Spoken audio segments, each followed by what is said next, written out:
In this video, I'm going to talk about buttons, specifically computer buttons. But I'm going to start with this remote control.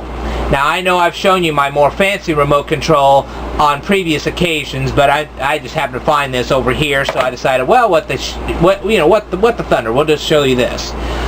Anyway, I'm sure that you people have sat there sometimes and you've watched a television program and you just suddenly click the button and you change the channel, or you click the button and you turn off the TV. And I'm sure that there have been times when you've had your nightlight on, it starts shining in your face, and you say, man, I don't want this. So you turn it off so you don't have to have that blaring your eyes while you try to sleep at night. Or you've had some snake oil salesman knock on your door and he's trying to peddle something off to you, and you say, man, buzz off, and you close the door. I can understand that. But what I do not understand is how people can delete and block other people that they really don't know too well on the internet.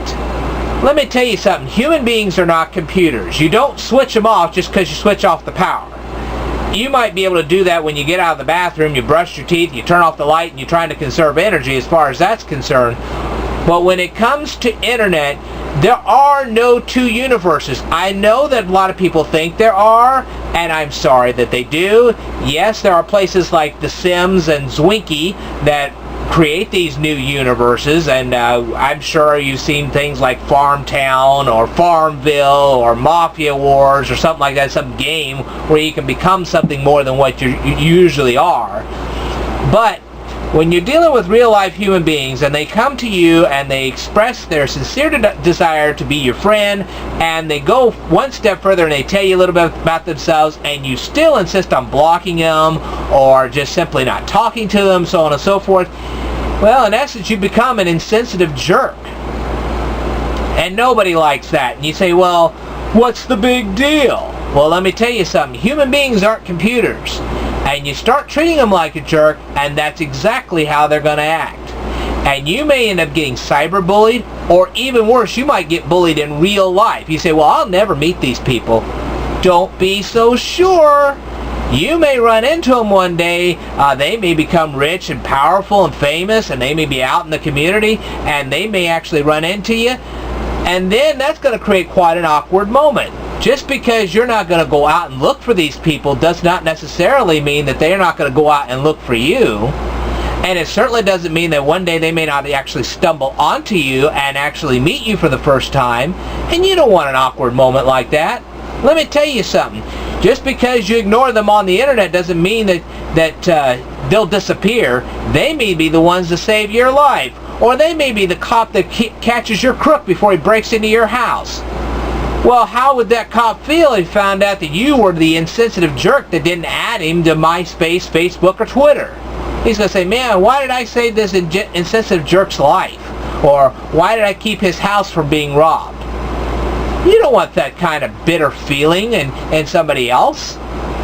Shoot, I wouldn't want that. That'd be kind of an awkward situation. Now, I'm not saying that there aren't people out there that you really should block. I have blocked a few people, and let me tell you something. The ones I blocked were so unbelievably weird, and I had such good reason to block them that I don't think very many people would dispute that. I don't think that they would have very many friends anyway, and if they do, well, people have just totally misjudged them, and they may want to rethink how these people are. There are some fakes on the internet, and I'm sorry for that, and they make the rest of us look bad, and I'm sorry for that too. But you can't judge everybody based on a few fakes and a few insensitive jerks. So if somebody is truly sincere, they try to add you as a friend, they tell you all about themselves, they're truly open and honest from the very get-go, add them. You never know. They may become rich and powerful. They may share some of that wealth with you. They may treat you really nice. You may get a benefit of that friendship, and you might become real friends in real life. I say it again, there are no two universes. There are in Zwinky, and there are in Mafia Wars, and there is in Farmtown, but in this cyber world, there is not a cyber world and a real world, okay? That's just crazy talk. There are real people on Facebook, there are real people on MySpace, there are real people on Twitter, and I happen to be one of them, and you treat me bad enough, well, you know, I may give you the verbal hoedown for it. So, it's just not a good idea to treat people like insensitive jerks unless you know them well enough to say, I had a good reason for blocking them. I had a good reason for... And if you're going to block them, say, hey, I'm going to block you if you keep up certain behavior. And then if they keep up that behavior, then you go ahead and block them. And if somebody asks, say, that's why I did it. Have a good reason. There are sometimes good reasons to block people, but generally speaking, if you treat people like that they are an inconvenience, it's going to bite you in the butt one day. People are not an inconvenience and they're not computers. Do not block them without a good reason.